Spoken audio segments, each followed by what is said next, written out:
everyone, Adam Baum here once again, and I'm joined by a very special guest today, the woman who birthed me, the myth, the legend, Miss Deborah Shelton. And today is, before we get going, actually, I want to just say real quick, happy 80th birthday, I should say, to my grandmother, Mrs. Judy Lazar. We just had an awesome little party out back, celebrating her 80th birthday. So happy birthday to you, grandmother. We love ya. And yeah, let's just get right into it. I wanted to bring my mother on today because she has quite a bit of musical experience, and I thought it would be good to just share some of that, have her tell you guys about the bands that she's been in and her whole musical career, her solo stuff that she's doing now and all that good stuff. So, yeah, Mother, how are you? Hi, love. I see you're drinking wine. Cheers. Cheers. All right, so back in the, 1980s, you were a little diva rock star. And, yeah, I just want to ask you some questions about how it is to be in, like a real working band, because you guys were, you weren't just some little local nothing band. You were doing stuff. You were doing all the right stuff. And, it's obviously music scene has changed a lot since then, and it's little bit of a different world, but still, I think all the same principles probably apply as, being in a band and managing a band and all that stuff. So, first question I just want to know is, how did you get into music? How did you get into your first band? How did you, what was it that made you want to do all that stuff in the first place? Wow. So, I first wrote songs when I was probably 6 or 7, and on my piano in the basement, and I started writing songs. My mother, your grandmother, tried to get me lessons, and that was kind of like trying to teach me Chinese or some language that I could never learn no matter what happened, because I was playing by ear. And in 6th grade, we put together a band. And I wrote some songs for the band, and we thought for sure within days, months, weeks, we would be super famous and everybody would know who we were. Of course, no one ever figured out who we were. And but I always had that longing, that thing. So my first band that I had was called Crescent Wind. I named it that. And I started writing real songs probably when I was 16 or 17. I first picked up a guitar and just started playing by ear. I never learned. So you never took any lessons at all? I never took any lessons at all. Interesting. I didn't know that, actually. Yeah, I never took any lessons at all. Right after high school, I met this band who were amazing, and he really taught me how to play guitar, and he taught me how to play a couple of Neil Young songs. Don't know who else? Probably Rolling Stones. Just to get me to learn guitar, but I just picked it up right away, and I just started writing my own songs right away. So basically, from the first time I ever picked up a guitar, all it was for me was my own music. And then I went to college for a while, hated it, and moved to California. And I met this cool dude named Chuck Schubert, who happens to be his dad. And we started... just to be clear, you were living in Colorado at the time. Yes. And you moved to California to start this band. Correct. And your family wasn't super happy about that. They weren't super happy about that, because I was in college, and I just basically dropped out to move to California to start a band. So, yes, and we started writing a lot of songs together, and we just felt like it was kismet, and so anyway, we kept writing and recording our own songs, and then we moved back to Colorado together. Oh. I didn't know that either. There you go. And then that's where we really put our bands together, and that's where we started playing all the original rock clubs in Denver. Like what? What were some of the clubs you used to play back in the day? Herman's Hideaway was our favorite. Okay. We played Sgt. Pepper's, which was downtown. Now, at that time, it was a very scary place. It's gotten better. I remember one night we were playing there, and halfway through our set, I think the owner came in and said, I don't know if you guys heard, but there was a problem out front. Some guy was like stabbed in the middle of our while we were playing. No big deal. No big deal. Like, alrighty then, great. But we played all kinds of. We played the outdoor venues. We played the People's Fair a few times, which was outside at the Capitol at the Capitol building. Yep. You had to audition and be approved and get accepted in order to play. And we were on the radio a lot. We were on KBCO and KTCL, which are local Colorado stations, and we were very lucky. We had a backer. We did a lot of recording in Colorado and mixing in LA and all of that. Am I mistaken in saying that you recorded an album at a studio where Guns N' Roses had just recorded their first album? So when we went to Take One, it's called Take One, and it was in Beverly Hills. I could be wrong about that, but it was somewhere in that area. And our engineer's name was Elijah, something like that. Anyway, something like that. Anyway, he said to us, he's like, when you go back to Colorado, tell all your friends that you that there's this band called Guns N' Roses. Just this little band called Guns N' Roses. That will become a thing. And we're like, Guns N' Roses, that's like a ridiculous name for a band, whatever, And we went back and we said, oh yeah, we were just recording this place. Oh, this band, Guns N' Roses, you're supposedly good. And the rest is history there. But when we mixed there, they had just recorded there. And as well as a guy who you won't know named Engelbert Humperdinck, who is, I know it's the craziest name you've ever heard of. That's a hell of a name. Engelbert Humperdinck. Take that with you. He was extremely popular. I mean, he was kind of like a Frank Sinatra kind of dude. Okay. But yeah, like super, like everybody knew who he was. And he was recording actually in the Who doesn't know Humperdinck? Come on. Engelbert Humperdinck. He was recording in the next studio from us, and I remember we went over to meet his producer or something, and your dad like walked in, and he's just like, he had this like German accent. He's like, "What are you doing in here?" That's not a German accent. That sounds more Spanish, but you get the idea. And kind of kicked us out of the studio. We're like, "Oh, okay, nice to meet you too." But Engelbert's a big dude. He's extremely famous. And but anyway, yeah. So we mixed there, and then we came back home to Colorado, and we were played a lot on the radio, and we played a lot of local all original rock clubs. Yep. And we were. And then after Crescent Wind, you was 27 Dreams. That was 27. We were 27 Dreams. When we went to the whole project that we did was under 27 Dreams. Okay. Yeah. So Crescent Wind was kind of like It was kind of like my thing. Okay. And then me and your dad's thing was 27 Dreams. Okay. And then nowadays, I know you do a lot of solo stuff, and you actually have gotten some really good, like, responses on what is it? Reverb Nation. Reverb. So you're on Reverb. Go check her out on Reverb. It's Deborah Shelton. Reverb Nation. It's actually Deborah Lynn Lazar. Oh, okay. My maiden name. But yes, you can find me there. So it's Reverb Nation / Deborah Lynn Lazar, Lazar. And I know you've done really well in there. I've seen you've had some like top songs or whatever you want to call it.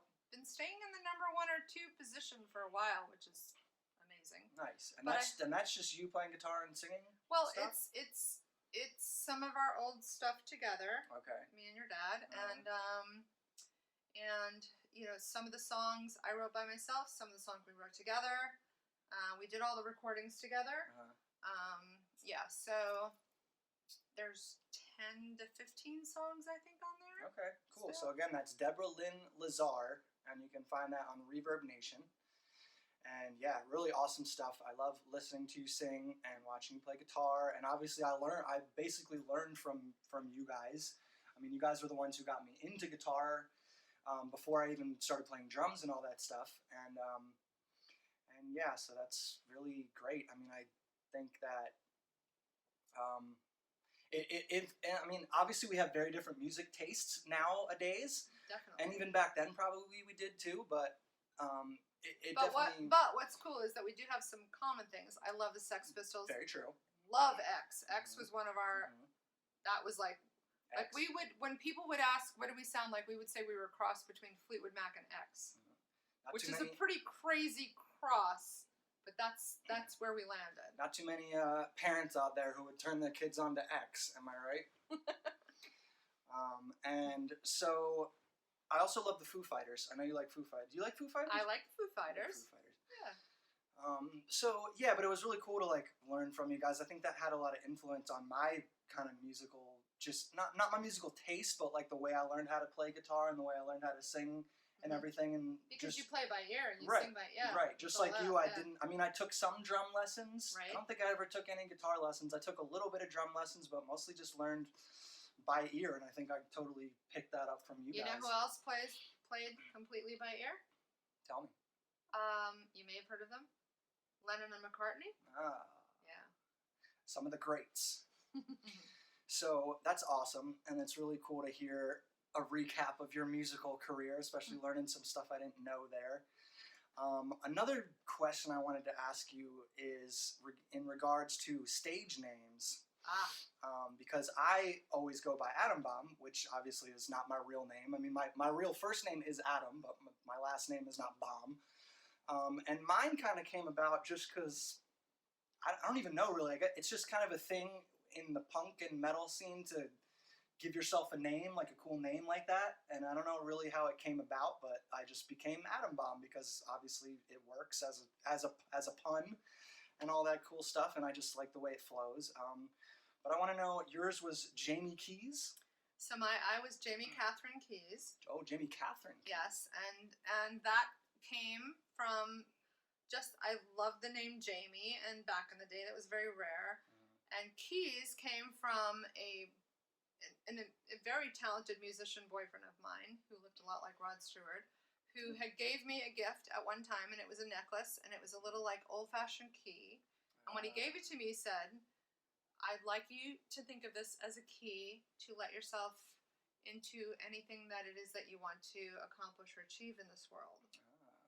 And I just always thought that was really cool. So that's why when I was looking for a stage name, I came up with Jamie Keys. And I just always loved the name Catherine. I still love the name Catherine. So JCK, I was always, everybody knew me as JCK. For a while it was it's strange having a stage name because it is weird it sometimes. is weird. Yeah. At that time, there were people who knew me only as Debbie Schubert or only as Jamie Keys. And then there was those who knew the whole story of both. So I always felt very kind of schizophrenic in a way, like because of that. So and I think that like kind of goes to the heart of a stage name, right? It's kind of like a different persona that you want to project into the world, and yes, and I think it's very useful for that because it really does give you a different personality in a way just by having a different name. Absolutely. And I just kind of wanted to know where yours came from. Yeah. That's a really cool story. Yeah. So I guess I don't want to keep this too long here because it's about 1 a.m. right now, and we've been drinking all night, and Cheers. I think we're all pretty tired. Cheers. But I guess the last thing I want to say is just what would if you were to give advice to a young woman or man, whatever, just a young person starting out in the music world. What advice would you have for them? Would you tell them to stop right there and find a better career, or would you say to keep going with your dreams? Like, what would your advice be to the younger generation of new kids starting out in music? I would say follow your heart and your soul, I mean, you can always take another path later in life, but if it's really in your heart and your soul to be an artist, then do your art and love your art and follow your heart and follow your art. And Follow your heart, follow your art. yes, yes. And like I said, you can always, you give it 10, 15 years, whatever. If it doesn't work out, you can go to college. There's other things you can do, but always know that who your soul is, who you are, that is who you are, and that is what you should be. That's the path you should be following, and but be smart about it. Don't just have dreams like, oh, I'm just going to be rich and famous. Someone's going to come find me. No, you got to work your ass off. Can I say that? Oh yeah. Okay, so you got to work your ass off. You have to be very serious about it. You have to be very committed to it. We always were. His father and I had a house. We had a mortgage. We had real jobs, and we rehearsed 3 to 5 nights a week, and we performed all the time. So it's like, you can do it, but don't be like just be smart about it. And but follow your dreams, follow your heart. You only have one shot at this thing called life. That's a great answer. Isn't she so smart? She's so smart. I guess actually real quick, there's one more thing I want to ask you, and that is, given this whole COVID world that we're living in, I've been watching a lot of bands lately, like bands like Trivium, who are out there streaming every day and have kind of taken that over as their almost like new job.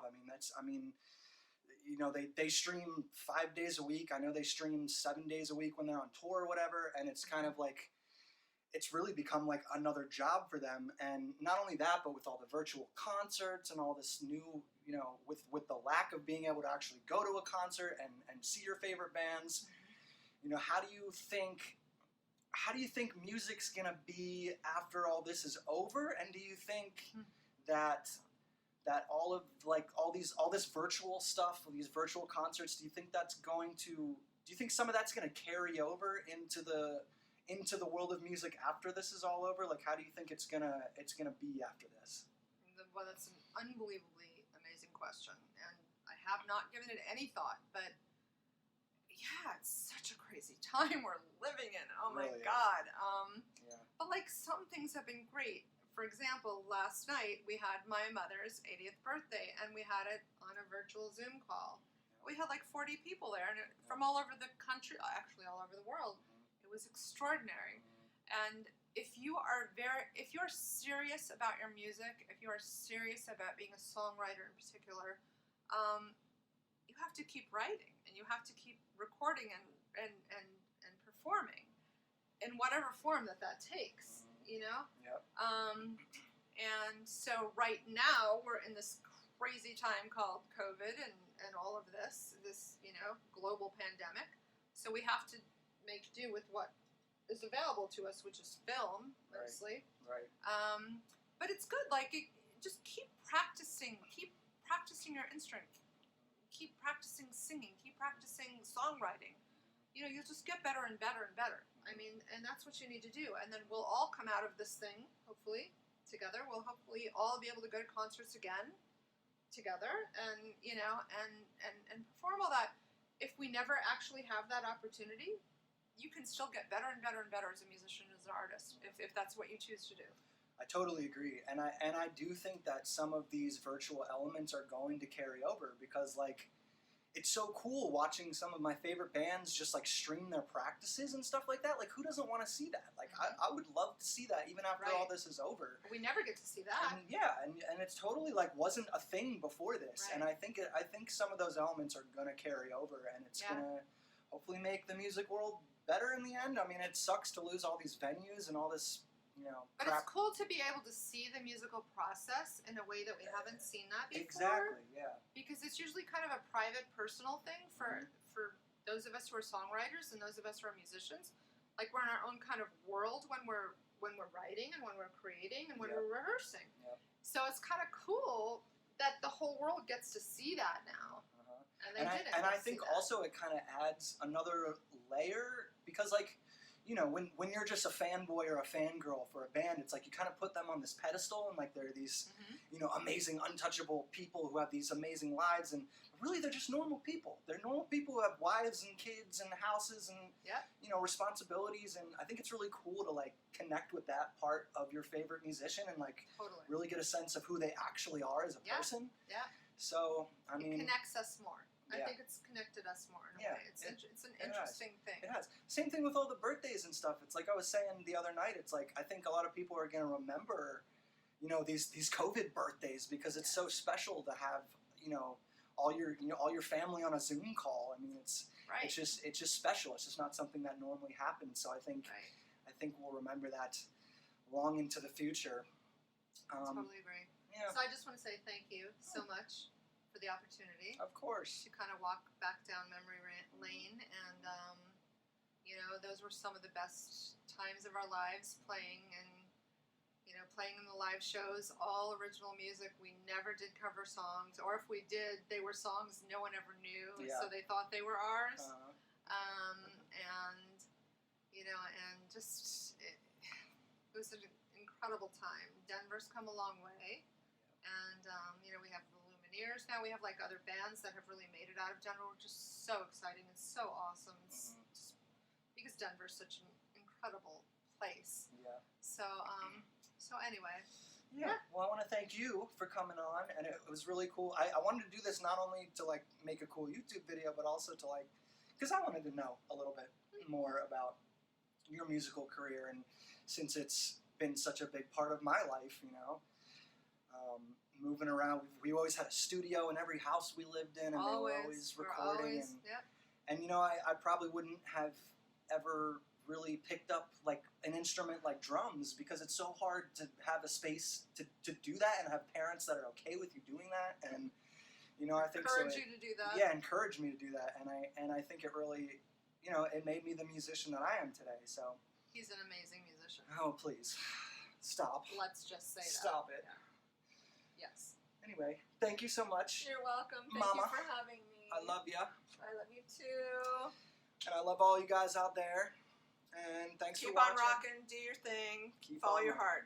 Find your heart. Find your heart. Find your art. What do we say? Find your heart. Follow your art. Find your heart. Follow your art. There you go. That's the key takeaway from this video, if you will. Anyway, that's going to be the end here. Thank you guys for watching. Please like and subscribe and watch my other videos if you have a minute. We do all kinds of music-related stuff on this channel. I've already done some guitar lessons and stuff. Gonna do some drum lessons. Gonna just anything that involves music is gonna be on this channel. So And Reverb Nation /Deborah Lynn Lazar. there you go. Check it out. Peace, guys. Peace.